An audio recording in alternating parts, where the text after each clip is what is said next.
ناداروں کو علم کے موتی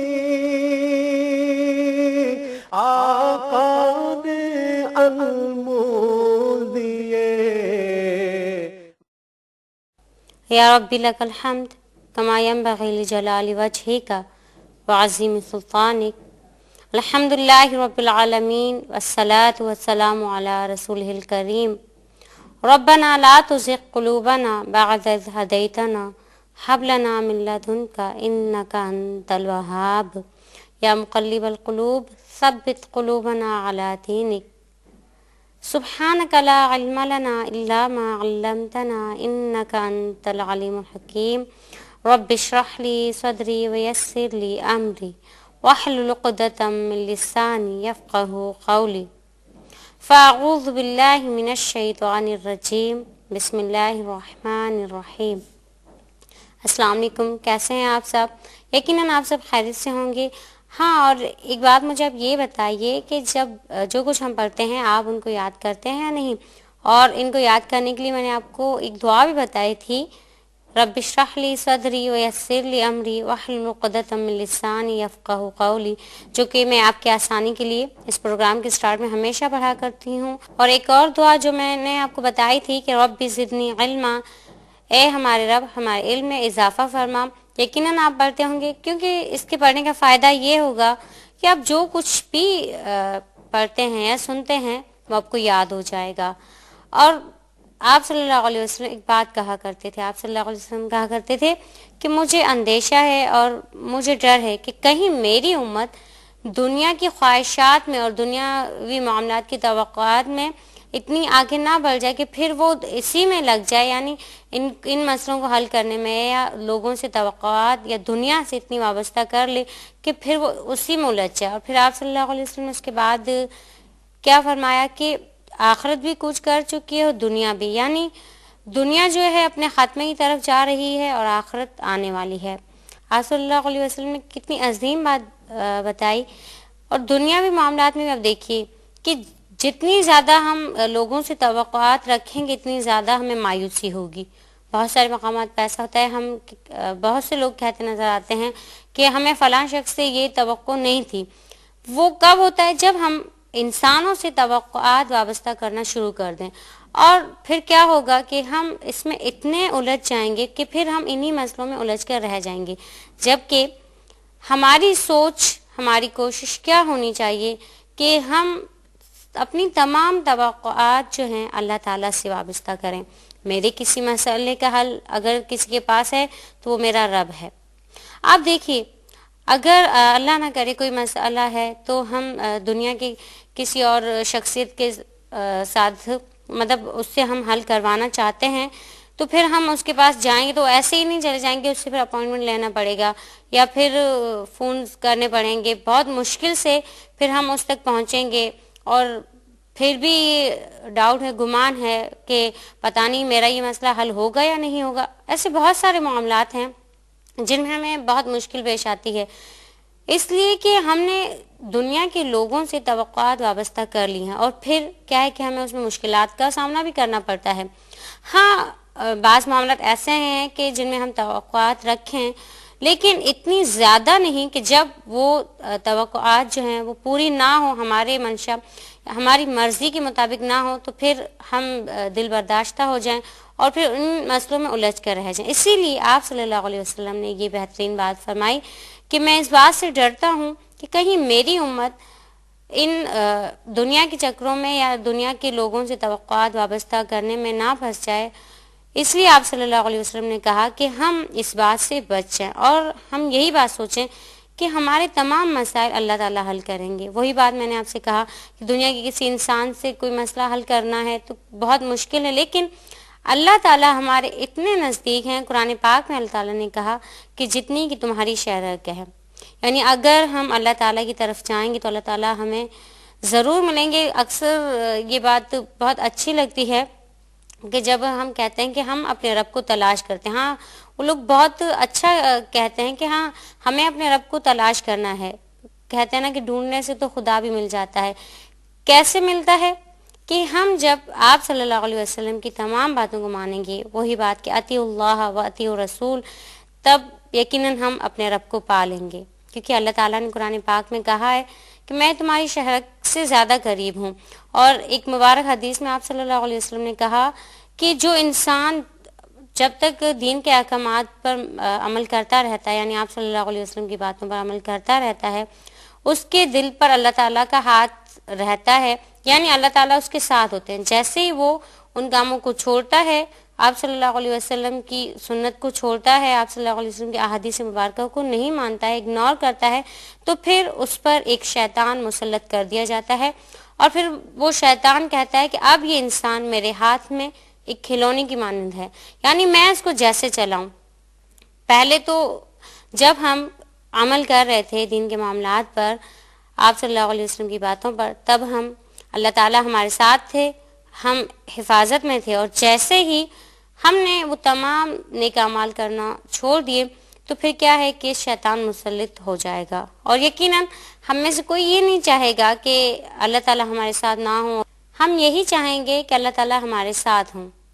ہم کبھی یہ نہیں کہیں گے کہ نہیں شیطان ہمارے ساتھ ہو، کوئی نہیں کہے گا، کیونکہ شیطان تو ہمارا دشمن ہے. چاہے اس سے کتنی بھی دوستی کر لی جائے، لیکن آخر میں اس کا کام ہی یہی ہے کہ ذلیل و رسوا کروانا. جیسے کہ قرآن پاک میں اس کی مثال ہے کہ اللہ تعالیٰ کو اس نے کہا کہ میں تمہارے بندوں کو، تمہارے ان تمام انسانوں کو میں گمراہ کرنے کی کوشش کروں گا، تمہارے راستے سے ہٹاؤں گا، یعنی جنت کے راستے سے ان کو ہٹانے کی کوشش کروں گا اور پوری کوشش کروں گا. تب اللہ تعالیٰ نے کیا کہا اس کو، ہاں تم کرنا، لیکن جو میرے بندے ہیں وہ ضرور اسی راہ پر آئیں گے، وہ تمہارے ساتھ نہیں ہوں گے. تو وہ کون ہیں؟ جو شیطان جن کو جتنا گمراہ کرتا ہے وہ پھر بھی اللہ تعالیٰ کے تمام احکامات کو مانتے ہیں، وہ شیطان کے حربوں کو سمجھتے ہیں. ہم شیطان کے حربوں کو کب سمجھیں گے؟ جب ہم صحیح معنی میں قرآن پاک کو پڑھیں گے اور آپ صلی اللہ علیہ وسلم کی تمام باتوں کو پڑھیں گے، سنیں گے اور پھر اس پر عمل بھی کریں گے. شیطان سے ایک بات یاد ہے کہ ایک وقت ایسا تھا، روایت میں آتا ہے کہ جب شیطان نظر آتا تھا، حضرت موسیٰ علیہ السلام کے دور کی بات ہے کہ اس وقت شیطان نظر آتا تھا.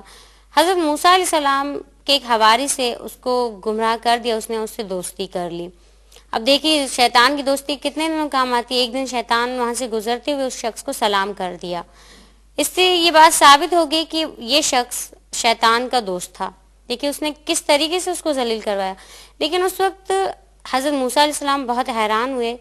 وہ شیطان کے پاس گئے اور اس سے کہا تم مجھے یہ بتاؤ کہ تم کیسے گمراہ کرتے، تم نے میرے ایک حواری کو گمراہ کر دیا، چونکہ میرا ساتھی تھا اس کو بھی تم نے گمراہ کر لیا، کیا تم کرتے ہو؟ تو شیطان نے کہا بہت آسان طریقہ ہے، ایک چھوٹا سا کام کرتا ہوں، اتنی محنت مجھے نہیں کرنی پڑتی ہے کسی انسان کو گمراہ کرنے کے لیے، بہت چھوٹا سا کام میں کرتا ہوں. حضرت موسیٰ علیہ السلام نے پوچھا کہ کیا کرتے ہو تم؟ اس نے کہا کہ میں اس انسان کے دل کے اندر صرف اتنی سی بات ڈال دیتا ہوں کہ میں ہی سب سے بہتر اور میں ہی سے، یعنی اس کے دل میں یہ بات میں ڈالتا ہوں کہ تم دنیا کے سب سے صحیح انسان ہو، تم ہی صحیح ہو. پھر وہ انسان سوچتا ہے کہ میں ہی صحیح ہوں اور میں ہی بہتر ہوں. تو شیطان نے کہا کہ جب وہ یہ سوچنے لگتا ہے تو پھر وہ انسان میرے قابو میں ہے، پھر میں اس کو کھلونا بنا لیتا ہوں. دیکھیے کتنی بڑی بات ہے. آج ہم اگر اس بات کو سوچ لیں اور بہت ساری باتیں ہمیں یاد آئیں گی کہ شیطان نے کن مواقع پر ہمیں کس طرح گمراہ کیا تھا. آئیے بچوں اب ہم حدیث پڑھتے ہیں آج کی. جیسا کہ ہمارا یہ پروگرام اسی چیز کو ہم لے کر بڑھ رہے ہیں کہ ہم آپ صلی اللہ علیہ وسلم کی باتوں کو آپ تک پہنچائیں اور پھر انشاءاللہ ہم اس پر عمل بھی کریں تاکہ ہم شیطان کے ہاتھ کا کھلونا نہ بنے. ہمارا مقصد بھی یہی ہے. آئیے بچوں آج کی ہم حدیث پڑھتے ہیں اور اس حدیث کی راویہ ہماری ماں ام المؤمنین حضرت عائشہ رضی اللہ عنہا ہیں. حضرت عائشہ رضی اللہ تعالی عنہ حضرت ابوبکر صدیق رضی اللہ تعالی عنہ کی صاحبزادی ہیں اور آپ رضی اللہ عنہ آپ صلی اللہ علیہ وسلم کی زوجہ محترمہ بھی ہیں. ان سے آپ صلی اللہ علیہ وسلم نے ہجرت سے 2 سال پہلے حضرت خدیجہ کے انتقال کے بعد نکاح کیا تھا اور آپ رضی اللہ عنہ کا لقب طاہرہ اور حمیرہ ہے. اور تقریباً اندازے کے مطابق آپ رضی اللہ عنہ سے 2210 احادیث مروی ہیں اور آپ ہی کی بدولت ہمارے پاس بہت زیادہ ایسی احادیث ہیں جو آپ صلی اللہ علیہ وسلم کی زندگی سے تعلق رکھتی تھیں، ہم تک پہنچی ہیں۔ اس کے علاوہ تفاسیر میں بھی، فقہ میں بھی آپ رضی اللہ تعالی عنہ نے بہت ذخیرہ چھوڑا ہے امت کے لیے۔ بہت ہم پر یہ بڑا احسان ہے ان کا کہ انہوں نے آپ صلی اللہ علیہ وسلم کی زندگی کے وہ باتیں بتائیں کہ جن پر ہم عمل کر کے دنیا اور آخرت کی کامیابی حاصل کر سکتے ہیں۔ آئیے بچوں اب ہم حدیث پڑھتے ہیں۔ اللہ علیہ وسلم صلی اللہ علیہ وسلم عن عائشة رضی اللہ عنہ قالت قال رسول اللہ صلی اللہ علیہ وآلہ وسلم لا تسبوا الاموات فإنهم قد افضوا الى ما قدموا۔ یہ بخاری شریف کی روایت ہے۔ حدیث کا با محاورہ ترجمہ یہ ہے، صلی اللہ علیہ وسلم مردوں کو برا بلا نہ کہو، اس لیے کہ انہوں نے جو اعمال کیے انہوں نے ان کو پا لیا۔ آئیے اب ہم الفاظ معانے پڑھتے ہیں۔ لا نہیں، تسبو گالی دو، الاموات مردوں کو، فإنہم پس وہ، قد تحقیق، افضو مل گیا بدلہ، الا طرف، ما جو، قدموا عمل کیے۔ یعنی آپ صلی اللہ علیہ وسلم نے فرمایا کہ مردوں کو برا بلا نہ کہو، انہوں نے جو کیا ہے انہوں نے اپنے اعمال کو پا لیا۔ آئیے بچوں اب ہم شرح حدیث پڑھتے ہیں، یعنی اس حدیث کی تشریح پڑھتے ہیں۔ اللہ علیہ وسلم صلی اللہ علیہ وسلم اس مبارک حدیث میں ہادی بشریت محمد مصطفیٰ صلی اللہ علیہ وسلم نے در حقیقت خیر کی طرف ہماری رہنمائی کی ہے، یعنی خیر کی تعلیم دی ہے۔ جہاں پر مسلمانوں کو ان باتوں سے روکا جاتا ہے کہ کسی زندہ انسان کو تم نہ گالی دو، نہ اس کو ایذا پہنچاؤ، تو وہاں اسلام دیکھیے کتنا پروقار مذہب ہے کہ اس نے ان لوگوں کو بھی برا بلا کہنے سے منع کیا کہ جو کہ مردہ ہیں یا جو کہ مر چکے ہیں، ان کے بارے میں بھی آپ صلی اللہ علیہ وسلم نے روکا ہے اس بات سے کہ آپ صلی اللہ علیہ وسلم نے کہا کہ مردوں کو گالی گلوچ نہ دو، جیسا کہ زندہ انسانوں کے بارے میں بھی منع کیا آپ صلی اللہ علیہ وسلم نے کہ اس لیے کہ اس سے آپس کے روابط مخدوش ہوتے ہیں اور ہمارے جو آپس میں بدگمانیاں ہیں وہ بڑھتی ہیں، اس لیے کہا کہ تم زندہ انسانوں کو تو منع کیا۔ اب یہاں اس حدیث مبارکہ میں آپ صلی اللہ علیہ وسلم نے اس بات کو واضح کیا کہ ایک مسلمان کا شیوا ہی نہیں ہے کہ وہ ایک مردہ انسان کو بھی برا بلا کہے۔ دیکھیے اسلام کس طریقے سے تمام انسانیت کے حقوق کی پاسداری کرتا ہے۔ ایک انسان زندہ ہے تب بھی اس کی عزت کرنی ہے، اس کو برا بلا نہیں کہنا ہے اسلامی روش کے مطابق۔ اسی طریقے سے اگر خدا نخواستہ کسی کی موت آ گئی تو مرنے کے بعد بھی اس کو برا بلا نہ کہو، اس لیے کہ آپ صلی اللہ علیہ وسلم نے یہ بھی کہا کہ ایک مرتبہ حضرت علی رضی اللہ عنہ سے روایت ہے کہ آپ صلی اللہ علیہ وسلم جا رہے تھے، چند صحابہ بھی تھے، تو ایک جگہ پر کسی کی موت ہو گئی تھی، تو کچھ لوگ اس کی تعریف کر رہے تھے کہ یہ شخص بہت اچھا تھا، اس نے بہت نیک اعمال کیے تھے یا وغیرہ وغیرہ۔ تو آپ صلی اللہ علیہ وسلم نے فرمایا کہ یہ شخص جنتی، کیونکہ دنیا کے اندر ہی اس کی گواہی مل جاتی، یعنی 40 لوگ اگر اس بات کی گواہی دے دیتے ہیں کہ یہ شخص بہت اچھا تھا تو وہ جنتی ہے۔ پھر اسی طریقے سے آپ صلی اللہ علیہ وسلم تھوڑا آگے گئے تو وہاں بھی کسی شخص کی موت ہو چکی تھی، اور وہاں ایسا تھا کہ کچھ لوگ برائی کر رہے تھے، تو آپ صلی اللہ علیہ وسلم نے کہا کہ ان کا برائی کرنا اس کے لیے برا ثابت ہوگا، کیونکہ دنیا کے اندر ہی گواہی دے دی جاتی ہے تو وہ شخص پھر جہنمی ہو جاتا ہے۔ اس لیے آپ صلی اللہ علیہ وسلم نے کہا کہ مردے کو برا بلا نہ کہو، اس نے جو عمل کیا ہے وہ اس کے ساتھ جائے گا، تمہارا جو عمل ہے وہ تمہارے ساتھ جائے گا، یعنی کہ تم سے نہیں پوچھا جائے گا، اب وہ مر چکا ہے اس کو تم کچھ نہیں کہو گے۔ در حقیقت اس حدیث میں اس بات کو زیادہ وہ کہا گیا ہے کہ ایک زندہ انسان کی نسبت ایک مرے ہوئے انسان کو تم برا بلا نہیں کہہ سکتے۔ یعنی دیکھیے اگر ہماری صرف چھوٹی سی بات سے ہی ایک انسان جہنم یا جنت میں جا سکتا ہے. اگر اس انسان نے جس کی موت ہو چکی ہے اس نے آپ کے ساتھ کوئی اچھا کام نہیں کیا ہے، اگر اچھائی کی ہے تو آپ اس کو ضرور بیان کریں کہ فلاں شخص نے میرے ساتھ اچھا کیا تھا، تو اس کی نامہ اعمال میں نیکی لکھ دی جاتی ہے. لیکن اگر کسی نے آپ کے ساتھ برا کیا ہے تو آپ چپ رہیے، کیونکہ آپ صلی اللہ علیہ وسلم نے اس مبارک حدیث میں منع کیا ہے.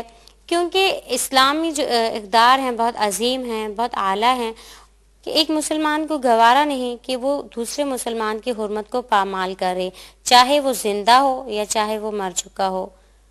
اور آج کل جب ہم دیکھتے ہیں، اب ہم اس حدیث کو جب آج کے دور کے مطابق دیکھتے ہیں تو بہت افسوس سے کہنا پڑتا ہے کہ بہت ساری جگہوں پر جہاں اور لوگوں کے بارے میں غیبت کی جاتی ہے، وہاں مردوں کے بارے میں بھی غیبت کی جاتی ہے. زندہ انسان کے بارے میں اگر ہم کچھ کہیں گے تو اگر اس کو پتہ چلے گا تو وہ ہم سے پوچھ سکتا ہے، لیکن ایک مرا ہوا انسان جبکہ ہمیں پتہ ہے کہ وہ ہم سے اس بارے میں پوچھ نہیں سکتا ہے تو پھر ہمیں اس کی برائی نہیں کرنی چاہیے. لیکن آج افسوس کے ساتھ کہنا پڑتا ہے کہ بہت سارے لوگ بہت برائیاں کرتے ہیں مرے ہوئے لوگوں کی بھی، کہ فلاں شخص ایسا تھا، وہ اس نے میرے ساتھ ایسا کیا تھا، یا ایون کہ اگر ان کے ساتھ بھی برا نہیں کیا ہوتا تب بھی وہ کہتے ہیں کہ ہاں فلاں شخص نے اس تیسرے شخص کے ساتھ اس کا نام لے کے کہا جاتا ہے کہ اس طرح کیا تھا، جبکہ ہم نے دیکھا نہیں ہوتا، ہم گواہ نہیں ہوتے.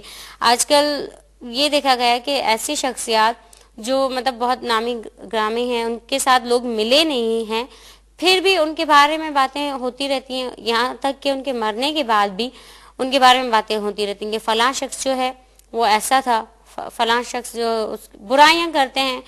تو اسی لیے آپ صلی اللہ علیہ وسلم نے اس بات سے روکا ہے. اور دیکھیے دین اسلام جو ہے کتنا پر حکمت ہے. آج ہم دیکھتے ہیں کہ ہمارا دین انسانی جذبات کی کس طرح عکاسی کرتا ہے.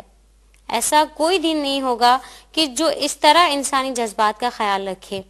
ہاں یہ اس لیے بھی کہا گیا کہ ایسا ہو سکتا ہے کہ اگر آپ کسی مردے انسان کو، مرے ہوئے انسان کو آپ برا بلا کہہ رہے ہیں اور اس کا کوئی عزیز ہے تو اسے بھی تکلیف ہو سکتی ہے اس طریقے سے. تو اس طریقے سے دوہرا گناہ ملے گا، جس طریقے سے دوہرا اجر ہوتا ہے اس طریقے سے دوہرا گناہ کس لحاظ سے؟ ایک بات تو یہ کہ آپ کسی مسلمان کو آپ صلی اللہ علیہ وسلم کی بات کی خلاف ورزی کر رہے ہیں اور ایک مسلمان کو اس کے مرنے کے بعد برا بلا کہہ رہے ہیں. دوسری بات ایک زندہ انسان کی دل آزاری کر رہے ہیں. دیکھیے ہم سوچتے نہیں ہیں وہی بات کہ اگر ہم یہ سوچنا شروع کر دیں کہ آج میں جو کچھ بول رہا ہوں یا میری زبان سے جو کچھ ادا ہو رہا ہے اس کا مجھ سے پوچھا جائے گا تو یقیناً ہم سب کے اعمال صحیح ہو جائیں. اور ایک حدیث میں آپ صلی اللہ علیہ وسلم نے کہا کہ ایک مسلمان یہ سوچ لے، یعنی وہ اس ایج میں جب وہ اللہ تعالیٰ کہ تمام احکامات کو بجا طور پر انجام دے سکتے، یعنی وہ کر سکتا ہے تب وہ کرے، اس کو وہ غنیمت جانے اس عمر کو، یہاں تک کہ وہ بڑھاپے کے وقت پہنچے. اسی طریقے سے آپ صلی اللہ علیہ وسلم نے یہ کہا کہ تم صحت کو غنیمت جانو. ایسا نہ ہو کہ تم جب صحت مند ہو وہ نیک اعمال نہیں کر رہے اور تم پھر بیمار پڑ جاؤ، پھر تمہیں خیال ہے تو پھر کوئی فائدہ نہیں. اور یہی کہا کہ اگر اللہ نے تمہیں مال دیا ہے تو اس کو اللہ کی راہ میں خرچ کرو تنگ دستی آنے سے پہلے. لیکن ہم یہ باتیں نہیں سوچتے ہیں، اس وقت سوچتے ہیں جب ہم ان حادثات کا شکار ہوتے ہیں. اب سوچئے کہ زندگی اور موت کا کوئی بھروسہ نہیں. کوئی انسان یہ نہیں کہہ سکتا کہ میں ابھی جوان ہوں، میں بوڑھا ہونے کے بعد ہی مروں گا. نہیں، زندگی اور موت کا اکثر یہ ہمارے بڑے کہتے ہیں کہ کوئی بھروسہ نہیں. تو یہ بات ہے واقعی کہ ہم ہر وقت، آپ صلی اللہ علیہ وسلم نے کہا کہ وہ انسان کامیاب ہے جو ہر وقت موت کی تیاری میں لگا رہتا ہے. موت کی تیاری سے مراد یہ کہ اس کو یہ اندازہ ہوتا ہے کہ میں کسی بھی وقت اللہ تعالیٰ کی طرف سے بلاوا آ سکتا ہے، تو اس لیے میں تمام وہ اعمال کر لوں جن سے میرا رب راضی ہو جائے. اور بہترین تو انسان وہ ہے جو اور لوگوں کی برائیوں کو نہیں دیکھتا ہے. اور ایک بات یہ بھی ہے کہ جیسا کہ اس حدیث مبارکہ میں کہا ہے کہ مردوں کو برا بلا نہ کہو، اس لیے کہ انہوں نے جو اعمال کیے انہوں نے ان کو پا لیا. یعنی اگر تم ان کو پھر اپنی دشمنیوں میں برا بلا کہو گے بھی تو اگر اللہ کے ہاں ان کا درجہ جو ہے بلند ہے تو تمہارے اس طرح کہنے سے ان کا درجہ کم نہیں ہو جائے گا. اس لیے سوچنا چاہیے، بلکہ کیا ہوگا الٹا ہماری جو اعمال ہیں ان میں کمی ہوتی جائے گی. جیسا کہ ایک مرتبہ آپ صلی اللہ علیہ وسلم نے صحابہ کرام سے پوچھا تھا کہ تم یہ بتاؤ کہ مالدار کون ہے اور غریب وہ مسکین یا فقیر کون ہے. تو صحابہ کرام نے عرض کیا اللہ کے نبی صلی اللہ علیہ وسلم یقیناً مالدار وہی ہے جس کے پاس دنیا کی مال و متاع ہے، بہت دولت ہے، اس کے پاس ہر چیز دنیا کی اس کے پاس ہے. آپ صلی اللہ علیہ وسلم نے کہا کہ میں بتاتا ہوں کہ مالدار کون ہے اور غریب اور فقیر کون ہے. قیامت کا دن ہوگا اور ایک شخص ایسا ہوگا جس نے بہت ساری نیکیاں کی ہوں گی، بہت ساری اس کی نیکیوں کے ڈھیر لگے ہوں گے، لیکن کیا ہے کہ کچھ لوگ آئیں گے اللہ تعالیٰ سے کہیں گے یا اللہ اس نے ہمارے ساتھ زیادتی کی یا اس نے اپنی زبان سے ہمیں ایذا پہنچائی. ظاہری بات ہے اگر ہم زبان سے کسی کو برا بھلا کہیں گے تو وہ بھی ایذا پہنچانا ہی ہے. تو پھر کیا ہے کہ اس شخص کی نیکیاں ان لوگوں کو دی جائیں گی یہاں تک کہ تمام اس کے نیک عمل ختم ہو جائیں گے اور پھر اس کے پاس کچھ نہیں رہے گا اور وہ جہنم میں داخل کر دیا جائے گا. تو آپ صلی اللہ علیہ وسلم نے کہا کہ وہ ہے فقیر دراصل جو نیک اعمال، تو مطلب ایک طرح سے تو وہ نیک عمل کر رہا ہے، دوسری طرف اپنی زبان کو وہ لگام نہیں دیتا ہے، ظلم و زیادتیاں بھی کر رہا ہے. دیکھیے بات یہ نہیں کہ ہم اپنے ہاتھوں سے اپنے اعمال سے ظلم کریں، در حقیقت اصل مسئلہ کیا ہے زبان کا ہے. اس لیے دیکھیے بہت سارے مقامات پر آپ صلی اللہ علیہ وسلم نے در حقیقت انہی باتوں کا کہا ہے جن کا تعلق زبان سے. اب یہاں بھی آپ صلی اللہ علیہ وسلم نے جب کہا کہ مردوں کو برا بھلا نہ کہو، کیونکہ مردوں کو ہم ایذا اپنے ہاتھوں سے تو نہیں پہنچا سکتے، یقیناً وہ زبان سے ہی پہنچائیں گے. تو اس لیے آپ صلی اللہ علیہ وسلم نے اس بات سے بھی روکا ہے ہمیں کہ مرے ہوئے انسان کو تم برا بھلا نہ کہو. اللہ تعالیٰ سے دعا ہے کہ اللہ تعالیٰ ہمیں یہ عمل کرنے کی توفیق عطا فرمائے، یعنی کسی کو بھی برا بھلا، خاص طور پر مردوں کو، جیسا کہ آپ صلی اللہ علیہ وسلم نے کہا ہے کہ برا بھلا نہ کہو، یہ اس حدیث پر عمل کرنے کی توفیق عطا فرمائے. اور دوسری بات ہمیں اپنی غلطیوں کو دیکھنے کی توفیق عطا فرمائے، نہ کہ دوسروں کی غلطیوں کو ہم دیکھیں. آئیے بچوں اب ہم راہ عمل پڑھتے ہیں، یعنی اس کے بعد ہمارا کیا کردار ہونا چاہیے، ہمیں کیا کرنا چاہیے. اللہ علیہ وسلم صلی اللہ علیہ وسلم. نمبر 1، مردوں کو برا بھلا نہ کہنے کی تعلیم دی گئی، اس لیے کہ جو کچھ انہوں نے اعمال کیے تھے ان کو پا لیا ہے. نمبر 2، گالی گلوچ اور برا بھلا کہنا اسلام کی تعلیمات کے خلاف ہے. نمبر 3، مسلمان کو اپنے اخلاق و کردار کی پامالی نہیں کرنی چاہیے. نمبر 4، ہر اس برے عمل کا سدباب کرنا چاہیے جس سے مسلم معاشرہ متاثر ہو سکتا ہے. نمبر 5، مرنے والوں کی اچھائیاں بیان کرنی چاہیے، ان کی کسی برائی کے بارے میں لب کشائی نہیں کرنی چاہیے. یقیناً آپ کی سمجھ میں یہ حدیث اور پھر راہ عمل آ گیا ہوگا یہ سب. اور ایک بات میں آپ سے اکثر کہتی ہوں کہ آپ الفاظ معنی زیادہ غور سے آپ پڑھا کر ان کو یاد کرنے کی کوشش کیا کیجیے، تاکہ انشاءاللہ آگے ایک وقت ایسا آئے گا کہ آپ حدیث کے ترجمے کے محتاج نہیں رہیں گے، آپ خود ہی اس کا ترجمہ کر سکیں گے. اور یہ بہت خوشی کی بات ہوگی، اللہ تعالیٰ بھی راضی ہوں گے کہ ہم اس کے دین کی زبان کو سیکھ رہے ہیں، اس کی دین کی زبان سے محبت کر رہے ہیں، اور سب سے بڑی بات اس کے حبیب صلی اللہ علیہ وسلم کی زبان مبارکہ کو سیکھنے کی کوشش کر رہے ہیں. عربی ہماری اسلامی زبان ہے. دوسری بات اگر ہم ان الفاظ پر غور کریں گے تو ایک روحانی سکون بھی محسوس ہوگا. یقیناً آپ کی سمجھ میں یہ سب باتیں آ گئی ہوں گی، اور ہمیشہ کی طرح میں یہ کہوں گی کہ اپنی رائے ہمیں ضرور بھیجیے. اس کے ساتھ ہی مجھے اجازت دیجیے. اللہ حافظ. السلام علیکم ورحمۃ اللہ وبرکاتہ. اس پروگرام کی سی ڈیز اور ڈی وی ڈیز کے لیے درج ذیل پتے پر اپنے آرڈرز بذریعہ خط یا ای میل بک کرائیں. Incharge QTV D120 site Karachi Pakistan. Email address qcampus@arydigital.tv. ناداروں کو علم کے موتی آقا نے انمول دیے. أعوذ بالله من الشيطان الرجيم. بسم الله الرحمن الرحيم.